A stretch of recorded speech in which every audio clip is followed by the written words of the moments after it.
Hi friends, welcome to Samayal. இன்னைக்கு நம்ம சேனல்ல பார்க்க போற ரெசிபி வந்து பேபிக்கான ரெசிபி தான். இன்னைக்கு வந்து நான் என் பாப்பாக்கு என்ன சமைச்சு கொடுக்க போறேன்னா பீஸ் ரைஸ் தான். பட்டாணில வந்து நமக்கு நிறைய சத்து இருக்கு. அது பேபிஸ்க்கு வந்து ரொம்ப நல்லது.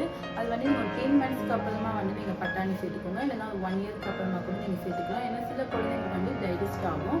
சோ அது எப்படி பண்றதுன்னு சொல்லி நம்ம வீடியோக்குள்ள போகலாம். ஃப்ரெண்ட்ஸ், இன்னைக்கு வந்து பீஸ் ரைஸ்க்கு வந்து என்னென்ன இன்க்ரீடியன்ட்ஸ் நம்ம பார்க்கலாம். நான் வந்து அரிசி வந்து நல்லா சோக் பண்ணி வாஷ் பண்ணி வச்சுருக்கேன். ஒரு 1/4 கப்பு. சீரகம் வந்து ஒரு 1/4 டீஸ்பூன். பூண்டு வந்து ஒரு 4லேருந்து 5 பல்லு பூண்டு நல்லா உரிச்சு வச்சுருக்கேன். அதே மாதிரி பட்டாணி வந்து ஒரு 1/4 கப்பில் எடுத்துக்கோங்க. இந்த பட்டாணி வந்து நம்மளுக்கு 5 rupeesல கிடைக்கிற மாதிரி அந்த பட்டாணி கிடையாது. நல்லா உரிச்சு எடுக்கணும் அந்த பட்டாணி.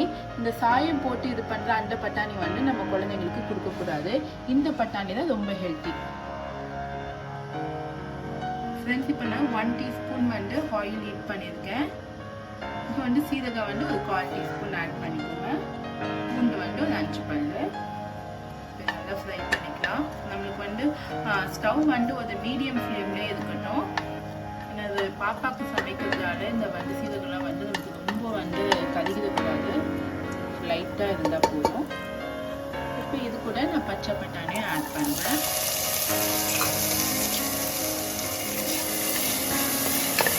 ஆட் பண்ணி நல்லா மிக்ஸ் பண்ணிக்கோங்க. இப்போ வந்து நம்ம மசாலா ஆட் பண்ணிக்கலாம்.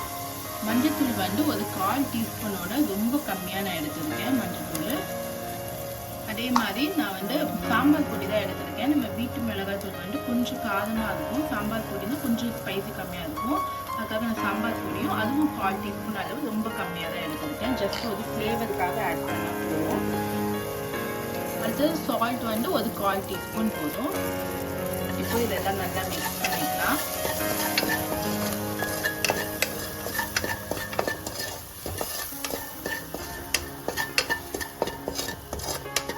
நான் ஆயிலுக்கு பதில் வந்து நீங்கள் வந்து கீ கூட ஆட் பண்ணிக்கலாம். நான் வந்து பேபிக்கு ஆயில் போட்டு பண்ணிவிட்டு கடைசியாக ரைஸ் பண்ணி தரும்போது அப்போ வந்து நான் கீ ஆட் பண்ணிப்பேன். இப்போ வந்து நான் வந்து 1/4 கப் ரைஸு ஊற வச்ச 1/4 கப் ரைஸு ஆட் பண்ணிட்டேன். 1/4 கப் ரைஸ்க்கு வந்து நான் 2 கப்ஸ் தண்ணி ஊற்றுறேன். ஏன்னா வந்து நம்மளுக்கு வந்து நல்ல மேஷாக வேணும் பாப்பாவுக்கு.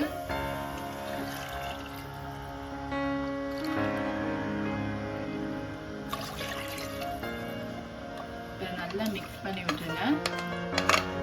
மிக்ஸ் பண்ணிவிட்டு சால்ட் வந்து ஆஃப் சால்ட் தான் இருக்கணும் பாப்பாவுக்கு. நம்ம சாப்பிட்ற மாதிரி ஃபுல் சால்ட் ஊற்றக்கூடாது. ஃப்ரெண்ட்ஸ், இப்போ வந்து நம்ம க்ளோஸ் பண்ணிடலாம். இப்போ 10 விசில்ஸ் வந்ததுக்கு அப்புறமா ஸ்டீம் இறங்கினோன்னா நம்ம செக் பண்ணி பார்க்கலாம்.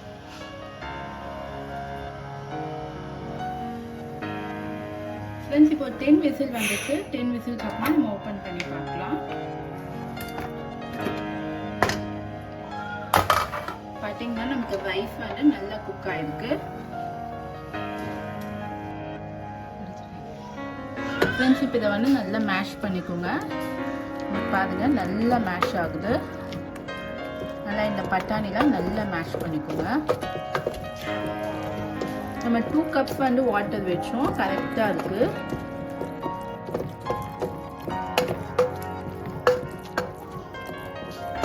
எனக்கு ட்வின் பேபியாக இருக்கிறதால நான் வந்து 1/4 கப் வந்து ரைஸ் ஆட் பண்ணியிருக்கேன்.